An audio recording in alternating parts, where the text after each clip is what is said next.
Hi, நான் சிங்கப்பூர்லேருந்து. Today I'm going to talk about something very small but very powerful. என்னன்னு கேக்குறீங்களா? Zero. ஆமாங்க, ஜீரோ பத்தி தான் பேச போறேன்.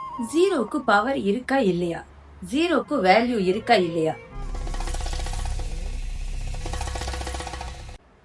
இதுக்கு ஏன்பா நீ இத்தனை தடவை திரும்புற?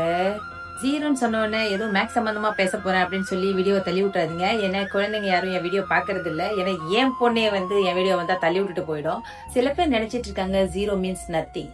ஆனா உண்மையை சொல்ல போனா zero is the starting point of everything. இந்த ஜீரோவை முத கண்டுபிடிச்சது இந்தியா தான் சொல்றாங்க.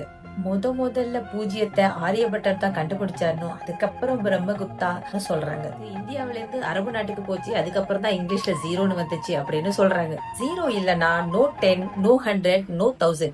ஒரு நம்பருக்கும் ஜீரோ தான் மதிப்பு கொடுக்குது. அது போலதான் நம்ம வாழ்க்கையிலும் அந்த ஜீரோ மூமெண்ட் தான் நமக்கு வேல்யூவை கத்து கொடுக்குது.